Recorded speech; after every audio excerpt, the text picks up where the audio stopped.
Alright guys, Bettrmma is back, coming at you with UFC Fight Night, Amanda Ribas versus Rose Namajunas, Fight Night recap, Bettrmma style. So we're going to get through this, and we're going to upload this as soon as possible for all of my hard-working overnighters. We see you boys working hard out here. So we're going to get this uploaded for you guys quickly. It was a great UFC card. I mean, overall, this is what I mentioned in my preview video beforehand. You know, we can have these fight nights with these very underwhelming sounding main events. Even the main cards and prelims, the matchups, they can seem underwhelming on the surface because there aren't any numbers beside them.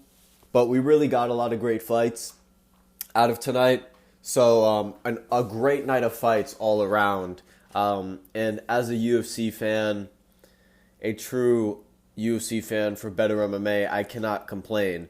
So let's dive right into this card and get right into it. It was a great night of fights, starting off with Muhammad Usman versus Mick Parkin. Now, in my predictions video, I picked Mick Parkin. In this corrections video that I made, but I'm going to delete because I don't want the lack of views that it's getting to hurt my algorithm. I ended up switching my pick to Muhammad Usman. I overthought it, got emotional, and picked Muhammad Usman.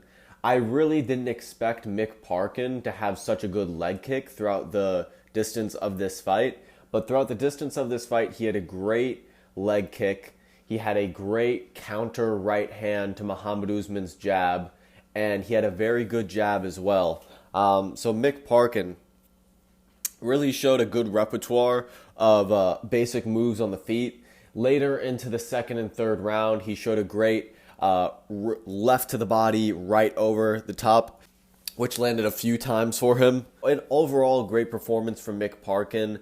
Muhammad Usman, in the first round, he clips Mick Parkin very hard, and he almost knocks out Mick Parkin. He's got Mick Parkin backing up, covering himself up with a good guard. Mick Parkin gets popped a couple times with like a jab or a cross, a very light cross, but Muhammad isn't able to follow up with another one of those big hooks and finish the job. So Muhammad almost finished the job there and almost knocked out Mick Parkin in the first round, but Mick Parkin survived and essentially out-volumed Muhammad over the 3 rounds, got a great decision, and moves on to being 9-0 in his career. Good for Mick Parkin. It was eventually going to happen that somebody halts Muhammad Usman because Muhammad Usman is extremely limited in his repertoire. Essentially throws a jab to the body, Superman punch, a switch to southpaw right hand, and a big leaping lead left hook. And that's about it. And that might sound like a lot, but you can throw all of those techniques in under a minute. And you've got 5 minutes in each round. And you've got 3 rounds in each fight. So Muhammad becomes very predictable.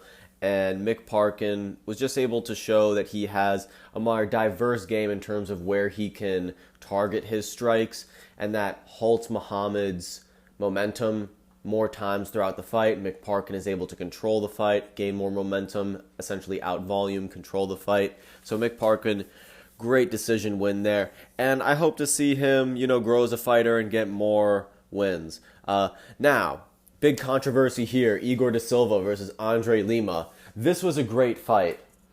If you guys weren't able to watch this fight, go watch the first round, because this was going to be the fight of the night of the card. 100%. And Igor da Silva was looking like a fantastic flyweight prospect for the UFC. I'm already thinking in my mind, oh my God, these guys are absolute killers, the way that they're going after each other. I would love to see one of these guys, how they would go up against Charles Johnson or somebody like that. Already thinking about their future matchups. Absolute back and forth war between the two of them. I mean, everything in the book, scrambling, submissions.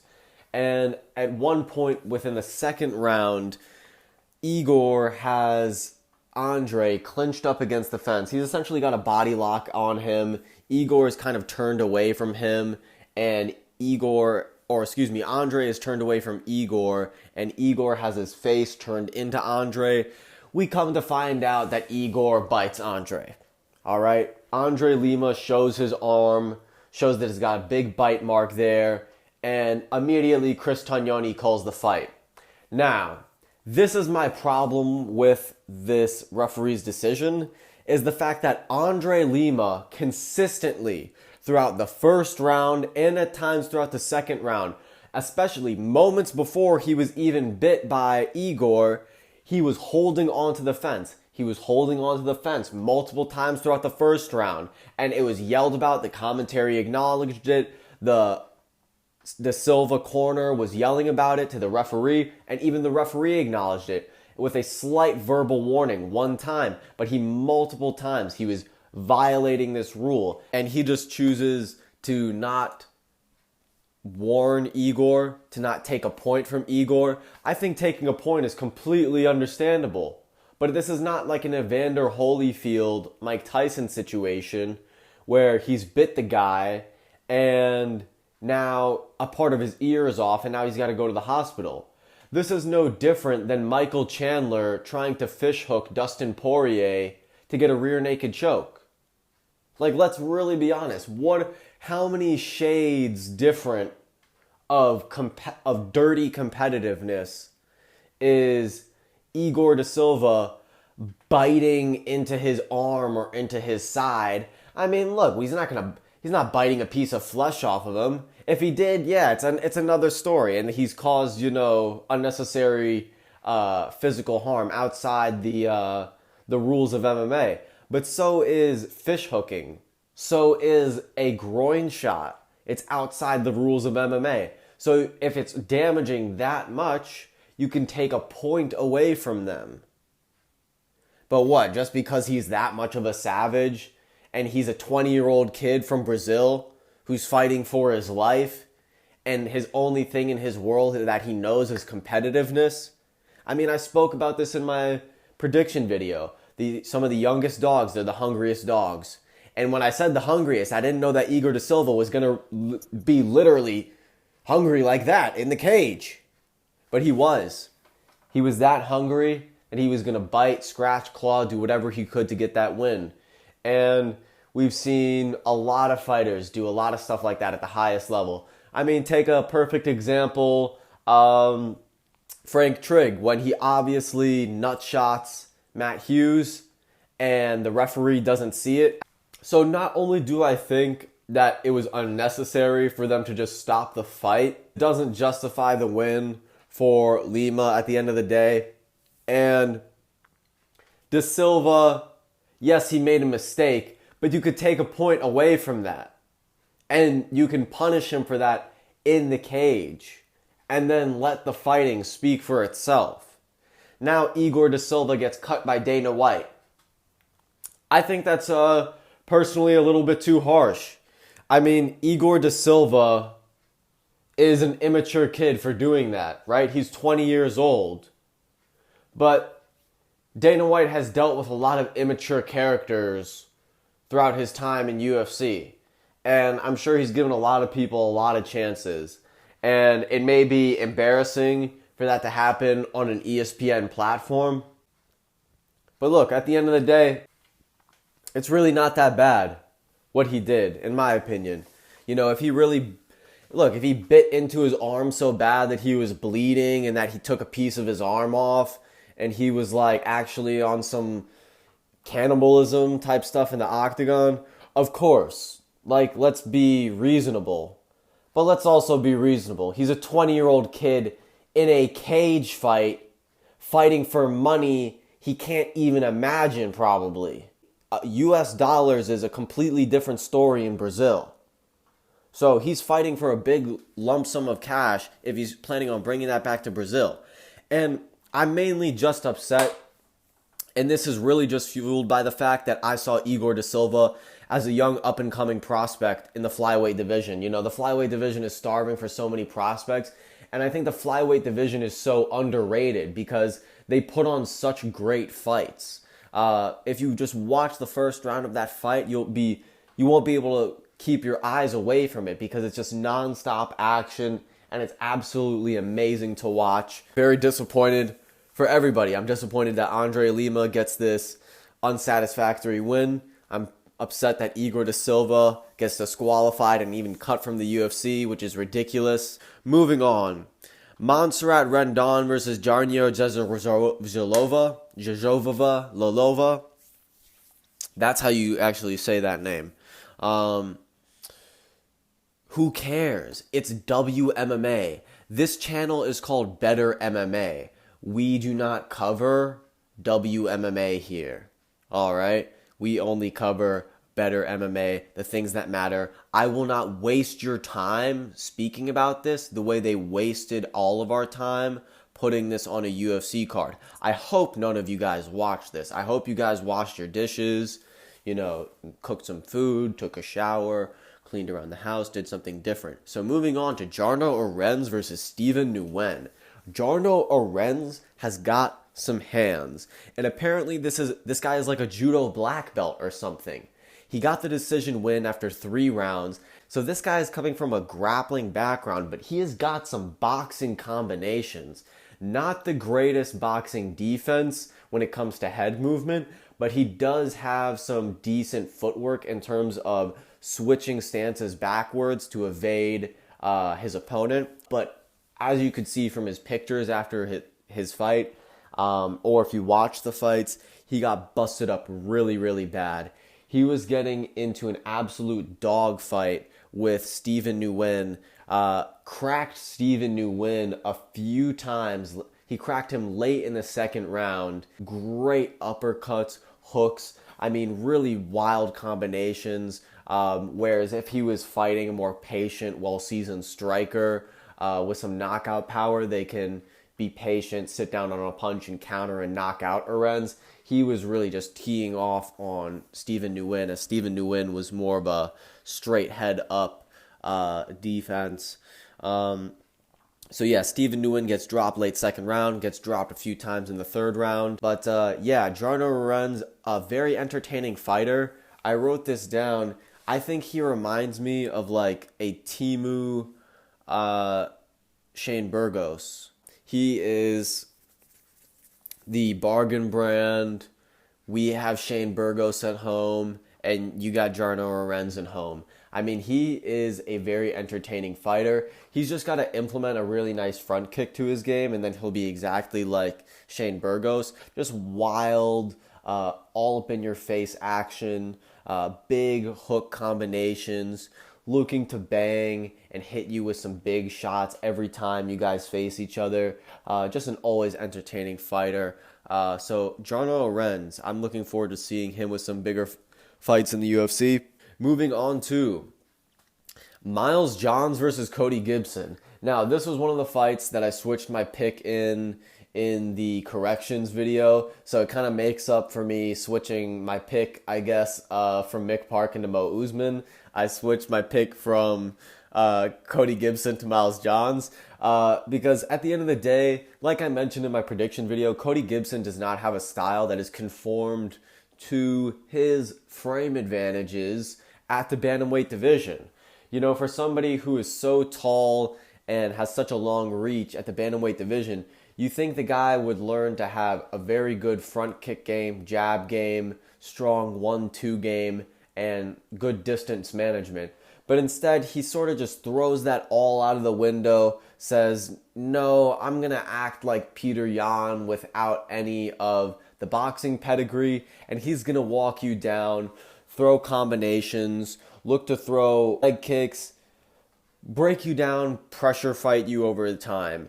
And it puts on for great fights, but Miles Johns just walked him into bigger shots, hit him around the body, hit him with big shots through his guard.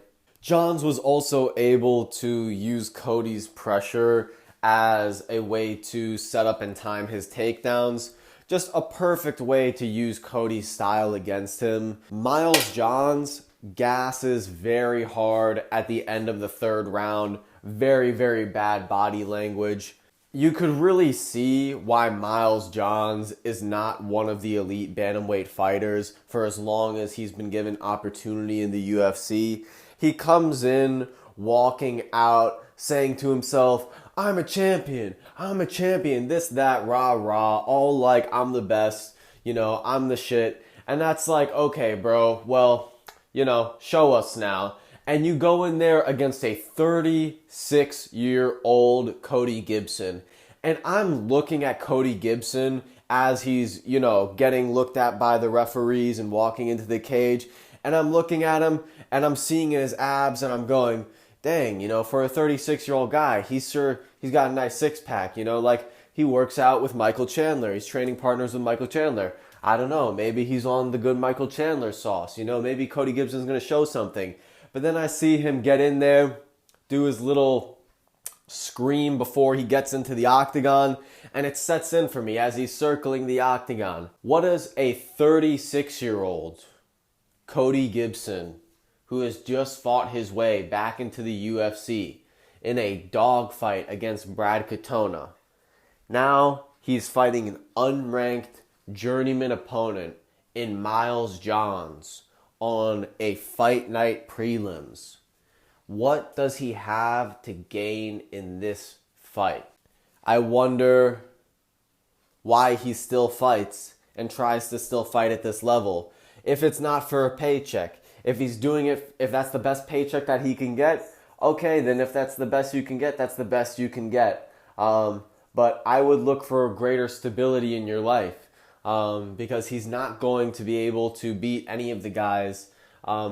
He's going to be able to barely beat any of the guys that are in the UFC, much less any of the ranked guys. Miles Johns is far, far, far from an elite bantamweight fighter.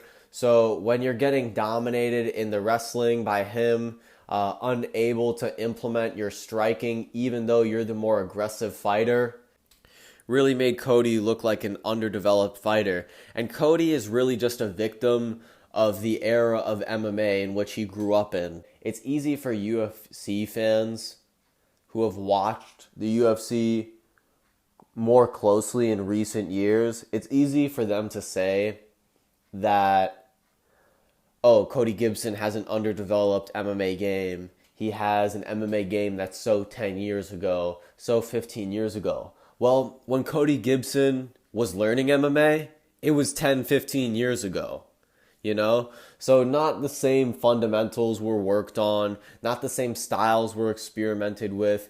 Everybody had different ways of training back then. But yeah, Cody Gibson, Miles Johns gets the decision. Moving on to Ricardo Ramos versus Julian Erosa. Julian Erosa, I picked Ricardo Ramos in this fight, but I'm happy that Julian Erosa got the win here. Julian Erosa apparently just had a kid 8 days ago, so I'm glad that he got the first round submission here and got his win bonus. He got rocked early in the first round here. He got rocked really bad by Ricardo, but was able to survive. He was able to clinch up, and he eventually got Ricardo in a very, very, very tight guillotine, started squeezing on it. Ricardo stood up and was trying to stand up, but Erosa was still hanging on him, still had his legs wrapped around Ricardo, and Ricardo couldn't get his head out, couldn't shake him off, and Ricardo had to tap. So great win for Julian Erosa. He gets the win bonus. Good for his family. Whenever I hear stuff like that, like, oh, they just had a kid, it's like, how can you not root for the guy? He just had a kid. Come on, what did the kid do wrong? The kid deserves to have a good family, a good household to grow up in, Kurt Hollabaugh versus Trey Ogden. Absolutely snooze fest of a fight. This is kind of what I was expecting out of this fight. I just did not have high expectations. Trey Ogden laid on top of Kurt Hollabaugh for 3 rounds. That's pretty much what happened. I'm not going to waste you guys' time with anything else than that. So that was the prelims. It was actually quite a good prelims card. I'm not going to lie. I was very entertained. by the Igor da Silva Andre Lima fight for sure. I was very entertained by Muhammad Usman Mick Parkin because I was interested to see what sort of prospect Mick Parkin is, and we find out that he is a decent prospect. I'm sure he will get fraud checked at some point in time. He will face some bumps in the road. He will get a loss here or there before he reaches like top 10 ranking for sure. Igor da Silva, Andre Lima, absolutely amazing fight. Jarno Arens versus Steven Nguyen, absolutely amazing fight. Absolutely great fights. And this is why you watch the prelims of these fight night cards. You know, it will be Steven Nguyen and Jarno Arens that are giving you these fight of the year fights that like half of the MMA community doesn't even know happen and nobody talks about because they don't even watch it because they're not watching these prelims. And like you can't even really blame them because it's like it's the Ribas Namajunas fight night prelims. But like at the end of the day, this is as an MMA community, these are the guys that need to be brought up in terms of MMA fighter pay. You know, these are the guys that these fight nights are built on the backs of. Because these are the guys who we show up for. And we are the viewers that the UFC goes to ESPN with and say, this is the amount of viewers that we get minimum for a UFC fight night. Even when we put unranked fighters on there. So we can be used as a negotiation tactic in terms of where we put our energy. So it needs to be directed that the UFC doesn't need to be paying their top 15, top 10, their champions more. No.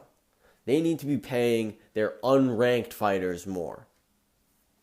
These guys like Jarno Arens, Steven Nguyen, that are putting their lives on the line. So, salute to Jarno Arens, Steven Nguyen.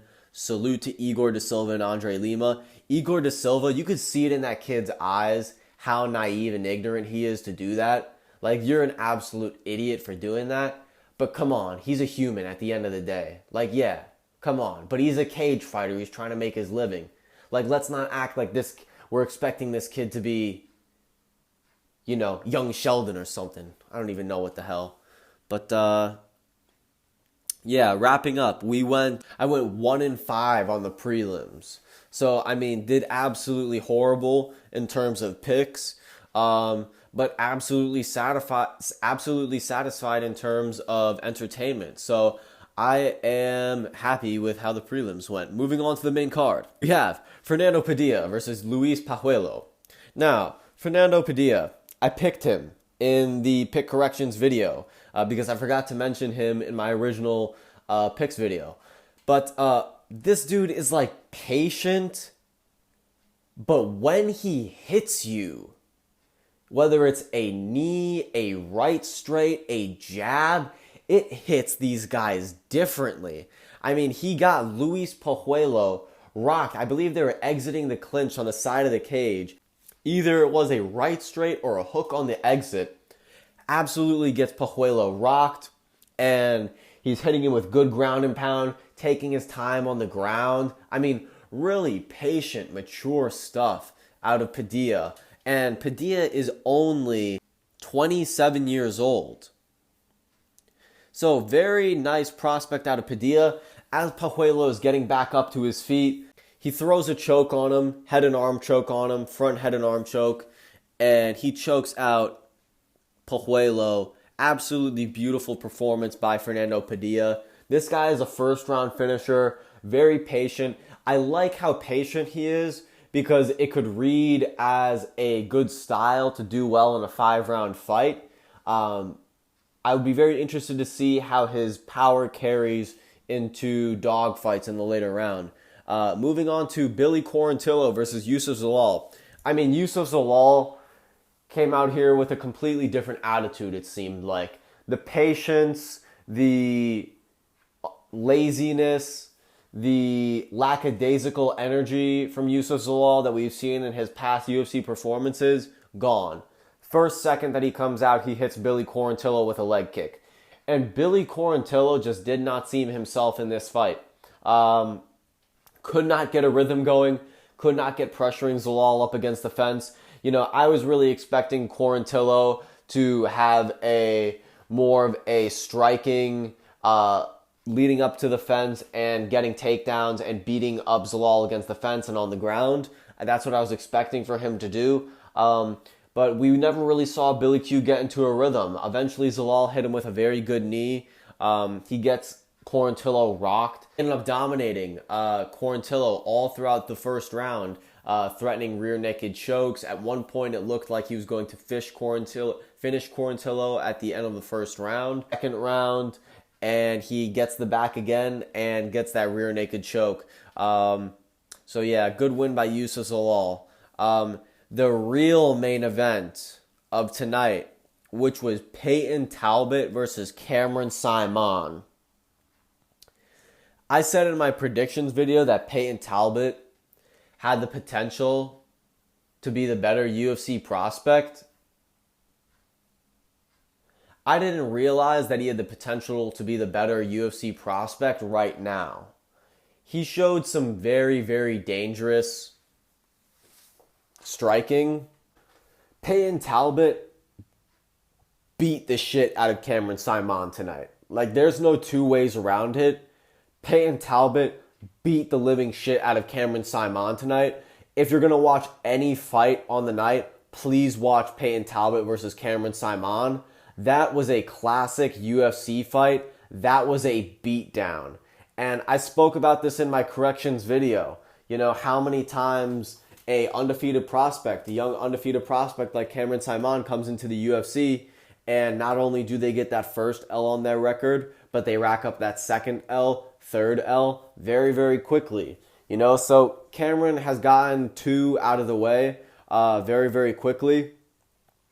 I believe what started it was an elbow in the clinch or a right hand, but Peyton Talbot absolutely rocks Cameron Saaiman, and he just starts pouring on the pressure with elbows and knees. As Cameron Saaiman breaks, he is backing up against the fence. Peyton Talbot hits him with a huge knee, which I thought finished the fight right there. Peyton Talbot follows up with huge punches, a lot of volume. Cameron Saaiman shows a great heart and ability to scramble. Absolutely unreal toughness. About 2 seconds into the second round, Cameron Saaiman comes out, gets hit with a stiff jab, absolutely floors him. I mean, this was so reminiscent of Cub Swanson, Renato Moicano. If you see Renato, the way he drops Cub with that jab, Peyton Talbot hit Cameron Saaiman way harder and dropped Cameron Saaiman way harder with this jab. I mean, he was knocked out right there. And Chris Tognoni, I mean, this guy's the worst ref in the UFC. He is just taking his time for Cameron Saaiman to eat follow-up shots. And Cameron Saaiman cannot even grab this dude. He is so concussed right now. He doesn't know where Peyton Talbot is. He's just eating shots. So yeah, there was at least 5 good shots, more like 10 to 15, but a lot of damage that Cameron Saaiman didn't need to take there. Yeah, like I'm always talking about, like I'm fine with late stoppages and stuff like that. It really depends on who it is. I really don't like seeing it happen to a guy like Cameron Saaiman where we know he's a young prospect. Like, come on, like it's not like he's in a title fight right now where he's got to go life or death. This is a fight between 2 prospects. Like, this guy is obviously done right now. We do not need to see him try and attempt to do a Frankie Edgar, Gray Maynard sort of comeback in a fight that has 0 title fight implications. A little late of a stoppage for my taste, and just in terms of what that fight was there to serve the purposes of. We saw who was the better prospect, and it should have ended right there. Cameron Saaiman got fucking knocked out by a jab, which is fucking sad as fuck if you're an MMA fighter. Just like, you got flattened with a jab, bro. So yeah, Cameron Saaiman's got to go back to the drawing board. When he was getting hurt, he looked like a flyweight. You know, it looked bad how hard he was getting hit. It looked like you can't be in the same division as this guy if you're going to take the punches like this. And it makes you really think, what would it look like when Cameron Saaiman is getting hit by like a Ricky Simone? Edmund Shabazian versus AJ Dobson. These guys put on the middleweight Rock'em Sock'em Robot spectacle of the night. They just both come out swinging. Absolutely fireworks of a fight. Back and forth, just 1-2s, trading in the pocket over and over again. Absolutely great fight from Shabazian and Dobson. It looked like Edmund was getting caught and Edmund was going to get knocked out. And I was just looking at myself like, man, I mean, it's just that type of night. All of our picks are going to go that way. But Edmund Shabazian somehow evades AJ Dobson, and as he's backing up, hits him with a check right hook, I believe, which doesn't even look like it has very much behind it. But he gets behind AJ Dobson's ear, I think, and AJ Dobson falls to the ground, seems to be a bit disoriented. Shabazian gains top position and starts wailing vicious ground and pound. I mean, heavy hammer fists. You see AJ Dobson's eyes roll to the back of his head. He is out. Absolutely great effort and great fight by Dobson. Man, he is a very entertaining fighter. So good on AJ Dobson for that performance. But even better, good on Edmund Shabazian. That when they were about to raise this guy's hand and they had the camera on the two fighters, this guy looked like he had just avoided being hit by an 18-wheeler or something, man. Like, this guy looked so happy, like he had just dodged a bullet. And he really has, in his career. It would have not been a good look for him to rack up another loss against a guy who's new to the UFC. So Edmund Shabazian, good on you for getting the win here, man. So let's see him fight another up-and-comer. That's what I would like to see from Edmund Shabazian. Now, Carl Williams versus Justin Tafa, the real main event of the evening. Carl Williams did exactly as I said he would, simply out-grapple Justin Tafa.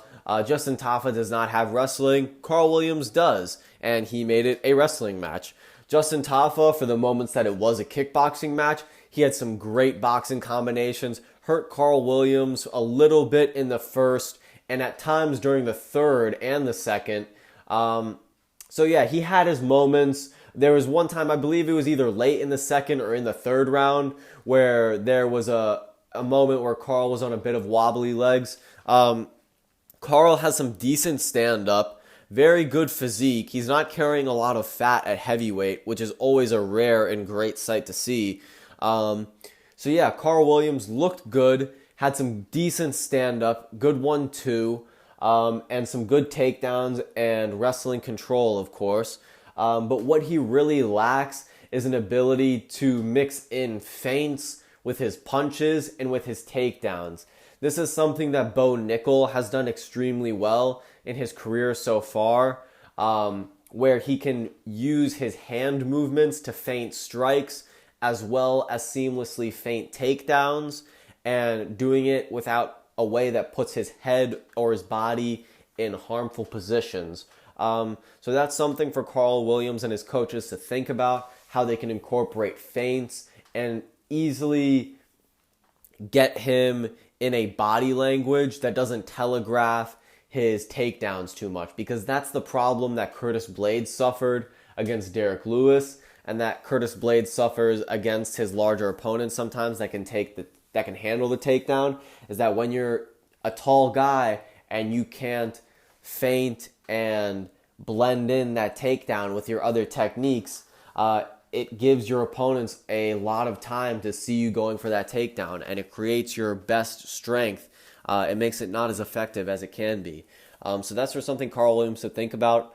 Carl Williams in his post-fight interview seems like a really nice guy. He called out Stipe Miocic for a charity cookout, which is super wholesome. And he's got like a really sweet voice too, coming out of a guy like Carl Williams. It's really surprising.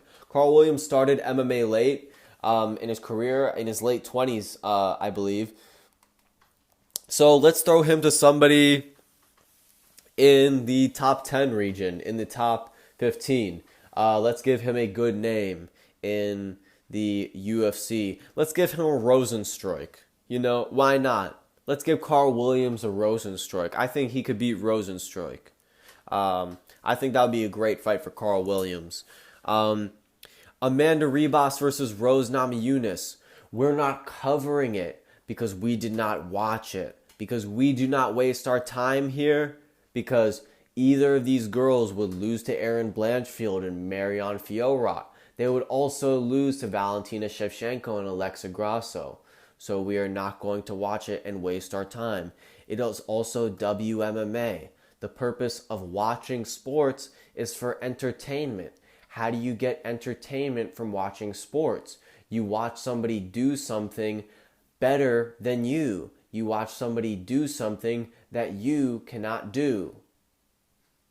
You do not want to see me in the cage against Rose Namajunas or Amanda Ribas. This is better MMA. We do not waste your time with WMMA. All right. Thank you guys so much for watching the video. Thank you guys so much for watching the video. Great card. It definitely pulled through. You know, I was worried that I was going to jinx it when I said in my prediction video, like, hey, you know, like these boring fight night events, you know, sometimes they actually have some really great fights, and, you know, the low expectations can actually lead to a great outcome. And I was afraid that I was going to jinx it, and that all the fights were going to be trash, and that the fight night was going to be absolutely horrible. But no, the fights were actually really great for the most part. So yeah, thank you guys so much for watching. Better MMA, always giving you the better MMA takes. We out. Peace.